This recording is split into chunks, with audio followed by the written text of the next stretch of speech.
Now, swimming can be hard and as a result can leave you out of breath, but often this breathlessness isn't due to effort. In fact, it's often due to mistakes we're making with our stroke. So today we're going to run through 6 reasons why you might be out of breath when swimming.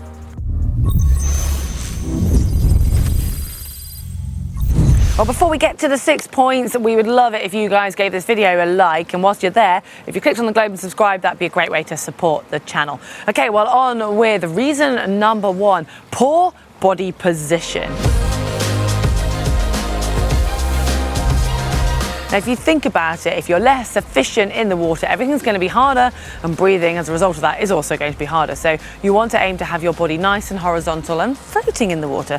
A really typical position is to have your legs sinking a little bit and your head up higher. And when you breathe, you tend to lift your head more, which then causes your legs to sink that bit more. So really concentrate on nailing your body position. And if you do need some help with sinking legs, we've got a video specifically for that.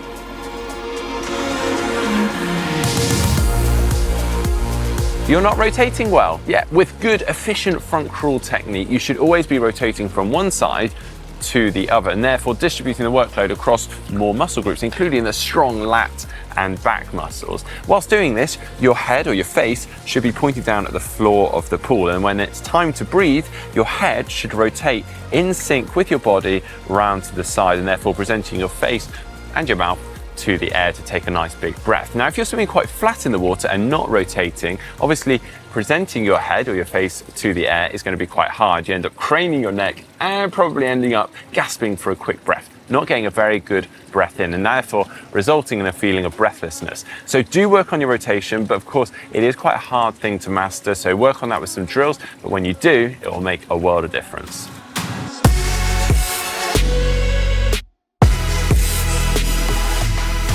Number 3, holding your breath. Now, this gives you a few problems because to start with, you're going to be more tense if you're holding your breath, and your shoulders won't be able to move as efficiently. But also, you'll be building up carbon dioxide, and when you do go to take your breath, it'll feel that much more rushed. And you've also got less time to get the air out of your lungs before getting it back in again. So you want to concentrate on something we call trickle breathing, when you're basically exhaling through your mouth and your nose, if that's comfortable for you, during the whole time that your face is in the water. So then when you do turn your head to breathe, you can use that time efficiently to make sure you get a full lungful of air.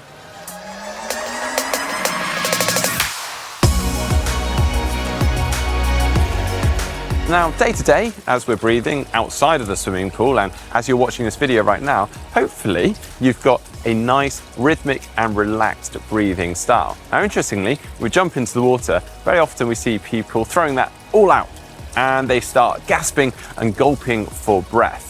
Now, obviously, these issues can be solved by some of the things we've already mentioned, such as rotating, not holding our breath, and so on. But we really should be striving to have a nice rhythmic and relaxed breathing style. Additionally, we often see people feeling like they need to take a big breath and hold on to it because they need to sustain the next few strokes before they'll be able to take another breath. All this does and results in is actually building up a lot of tension in the upper body, which can result in affecting the body position and actually your reach and your movement with your arms. So as I mentioned already, try to strive for that nice relaxed breathing style, breathing out, trickling that breath under the water, and then calmly taking a breath to the side and then head back in.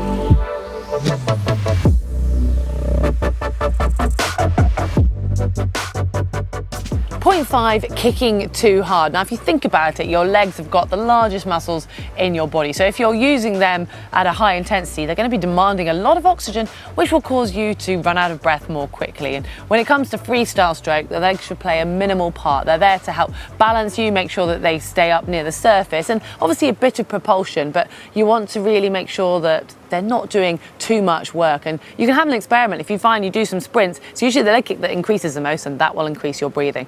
If you do struggle to reduce the leg kick enough, well, why not experiment by using a pull buoy if that's going to help with your body position, and just try to learn to use them more purely for the balance and a little bit of propulsion.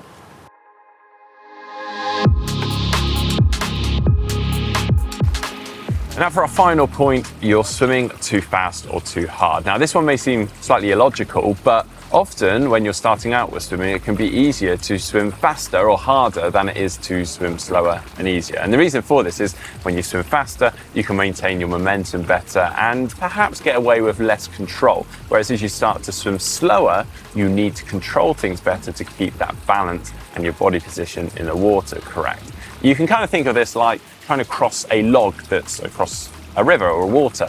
It's often better or easier just to sprint across that log before you lose your balance and get to the other side. Whereas if you inch your way across slowly, you're more susceptible to losing your balance. And it's kind of the same with swimming. However, if you do just adopt this going fast all the time, you're probably going to find yourself feeling rather out of breath and probably having to stop after a length or two and probably not swimming as far in the long run. So slow it down and really focus on trying to control the breathing, and with that obviously working on your technique and controlling the movements better.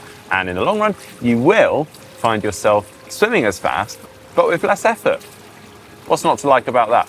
Well, I hope you've enjoyed today's video and these 6 tips have helped. If any of them relate to you, feel free to put your hand up and drop some comments in the comment section down below. If you enjoyed today's video, please do give it a thumbs up, give it a like, and don't forget to subscribe.